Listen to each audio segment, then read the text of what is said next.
Pega o teu café e vamos estudar comigo a Bíblia? Hoje é o dia 1/7, estudando Tito. Vamos lá? O Tito, hoje a gente vai começar com Tito 1, só do versículo 1 até o 4, tá? Então vamos começar como? Quem é que foi Tito? Tito nasceu grego, ele era um gentil, que se converteu ao evangelho, vivia na ilha de Creta. E o que acontece? Paulo entregou, Paulo designou a Tito a incumbência de encontrar presbíteros para a igreja na ilha de Creta, pessoas capacitadas para liderar, para guiar a igreja de Cristo.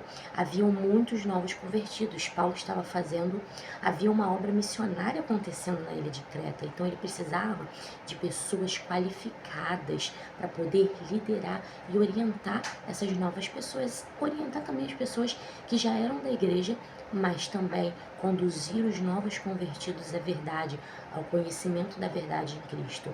Então Tito acompanhou Paulo em algumas viagens missionárias, a Jerusalém, a Corinto, tanto que Paulo chama Tito de filho, ele é um filho na fé.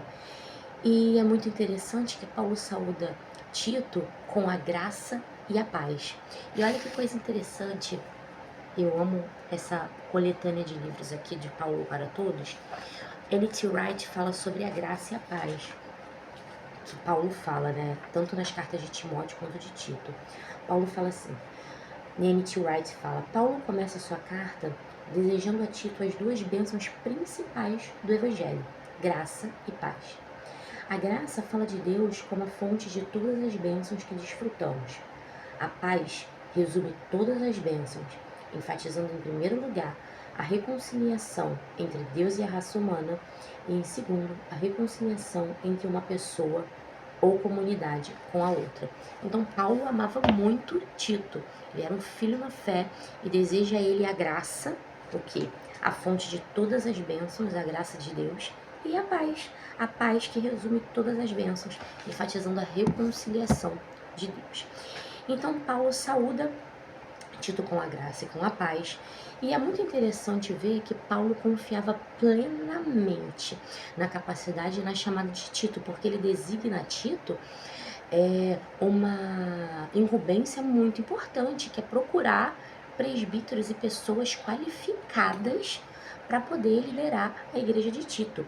Então, é a igreja de Creta, Então, a carta de Tito é uma recomendação, é uma carta, uma epístola pastoral, que é uma carta de recomendações e instruções de Paulo a Tito. O versículo 1, capítulo 1, versículo 1 de Tito, Paulo vai falar sobre o seu próprio chamado. Ele fala assim, sou apóstolo de Jesus Cristo, para levar os eleitos de Deus à fé e ao conhecimento da verdade que conduz à piedade. Ao conhecimento da verdade que conduz à piedade. E eu já li muitas vezes essa passagem e não entendia muito bem. E quando você vai ver o original dessa passagem, você consegue entender perfeitamente o que é que Paulo está querendo dizer. E a instrução que Paulo está trazendo e para nós também. Primeiro, o conhecimento da verdade. Eu não sei falar muito bem, mas epignosis no original, conhecimento. Isso é muito interessante porque essa palavra no original vai além de informação, conhecimento, eu conheço sobre isso, vai além de informação intelectual. Significa no original aqui da palavra, no original do texto, significa um conhecimento profundo, relacional e transformador. Não se trata apenas de saber doutrinas, mas experimentar a verdade de Deus de forma prática e pessoal. Não é um conhecimento para você dizer assim, eu sei. É um conhecimento que transforma a vida. E aí, a parte do versículo vai dizer, conhecimento da verdade que acompanha a piedade. Que, cat, segundo, conforme, em harmonia com. Eusébia, piedade. No original, tem um sentido muito mais amplo. Vida devota, reverente, centrada em Deus, que se manifesta em prática justa e santa. Sabe o que isso está querendo dizer? Que o conhecimento da verdade que acompanha a piedade é simplesmente o conhecimento de Deus conduz a uma vida devota e uma vida santa. É impossível uma pessoa que conhece a Deus de verdade não viver uma vida transformada, não ter uma vida transformada. Se você é um cristão, você é um crente que não tem uma vida transformada, você não conheceu a Deus de verdade. Porque todo aquele que conhece a Deus de verdade tem uma vida transformada. Aquilo que eu fazia antes eu não faço mais. O jeito que eu falava antes eu não falo mais. A maneira com a qual eu me comportava antes eu não me comporto mais, porque a minha vida foi transformada. Agora eu conheço a Deus de verdade. Então, se eu ainda estou preso a práticas do passado, a comportamentos do passado, a palavreados do passado, a mentalidade do passado, eu disse que eu conheço a Deus, mas eu não conheço de verdade. Não existe conhecimento de Deus sem transformação de vida. Não tem como. A pessoa se converte, estamos falando aqui de pessoas convertidas. Esse vídeo é para crente também, é mais para crente, né? Estou falando aqui sobre pessoas que se converteram, pessoas que estão caminhando com Cristo, que estão na igreja e não se transformaram, não tem vida transformada, não conheceu Deus de verdade. Você disse que conhece, você diz que lê a Bíblia, você diz que estudou a Bíblia, você diz que conhece a Deus pela pregação que você ouviu, mas você não conhece. Porque se você conhecesse a Deus de verdade, sua vida tinha sido transformada. Então é por isso que nós vemos, muitas vezes, pessoas há anos dentro da igreja. Anos e anos dentro da igreja e continuam nas mesmas práticas. Não consegue se libertar de vícios antigos, não consegue se libertar de práticas. Por quê? Porque não conhece a Deus de verdade. Só o pleno conhecimento da verdade de Deus, da verdade de quem Deus é, do conhecimento pleno da verdade de Deus, é que consegue fazer uma pessoa se transformar. É que consegue fazer uma pessoa transformar o seu jeito de agir, o seu jeito de falar, a sua mentalidade, abandonar vícios. É só o conhecimento da verdade de Deus. É por isso que Paulo fala, para levar os eleitos de Deus à fé e ao conhecimento. Paulo está dizendo que o intuito da vida dele era levar as pessoas ao conhecimento da verdade que transforma. Esse era o intuito da vida dele. O conhecimento da verdade que transforma. Porque quando eu conheço Deus de verdade, eu sou transformado. Então, conhecimento transforma comportamento. Seria um resumo. Conhecimento de Deus transforma comportamento. Então, o que acontecia? Para resumir um pouco sobre o que estava acontecendo com os cretenses. Os cretenses eram pagãos e acostumados com a ideia de muitos deuses.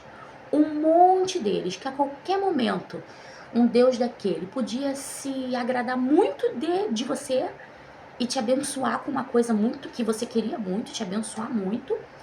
Ou também ele podia se irar com você do nada, ficar com raiva de você e te punir de alguma maneira. Então os cretenses estavam acostumados com isso, deuses imprevisíveis, deuses maldosos, deuses perigosos, entendeu? Que você tinha, mesmo que você agradasse muito ele podia ficar com raiva de você e te punir do nada. Então eram deuses imprevisíveis, você não sabia o que podia acontecer.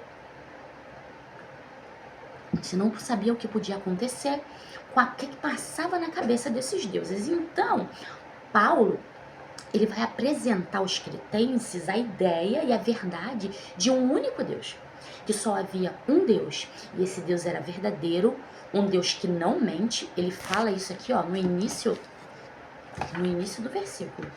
Ele fala sobre isso, olha. Versículo 2, na esperança da vida no tempo que há de vir. Deus, que nunca mente, prometeu isso antes dos tempos começarem. Ele fala, Deus que nunca mente. Por quê? E às vezes a gente fala assim, por que ele falou tal palavra?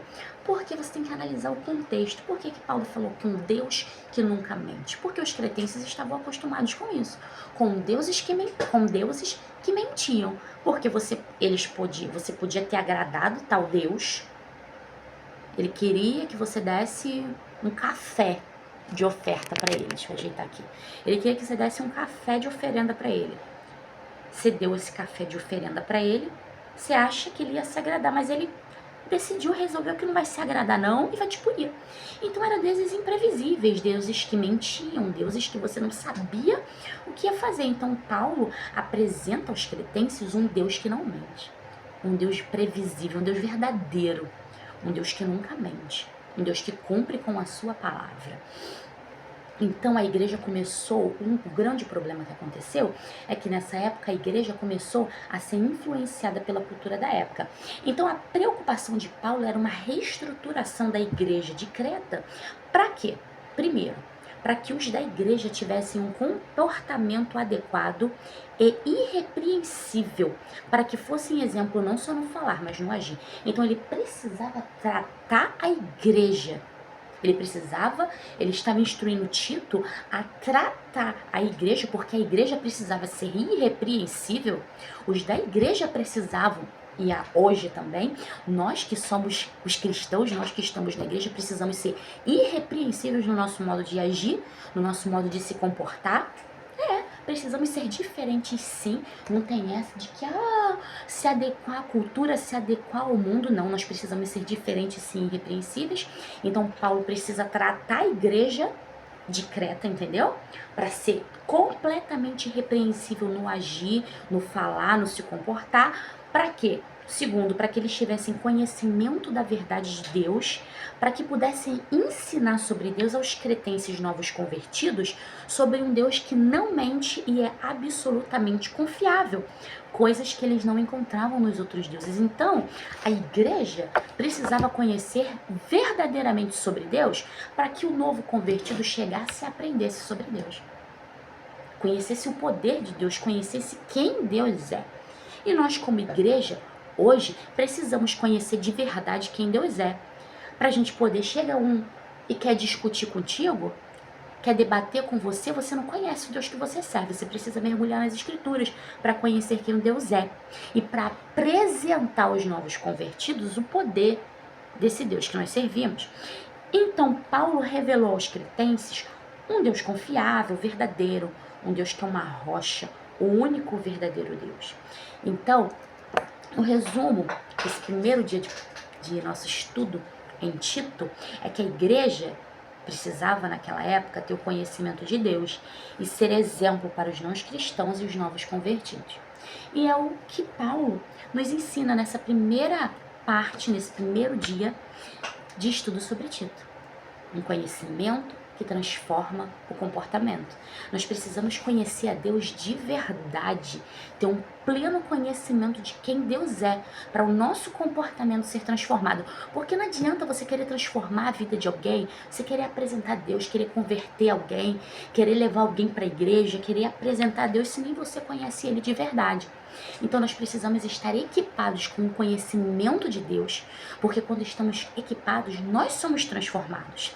Não podemos querer exigir transformação na vida de outras pessoas, querer transformarmos, ser agentes de transformação na vida de outras pessoas se nós não somos transformados. Então precisamos conhecer quem Deus é de verdade, para que o nosso ser seja transformado e nós tenhamos capacidade, nós tenhamos moral, nós tenhamos estrutura espiritual e nós possamos ser testemunha do poder transformador de Deus, para que nós possamos influenciar e transformar outras vidas também. Esse foi o nosso primeiro dia de estudos e amanhã tem mais 7 dias de estudo em Tito. Tchau, fique com Deus.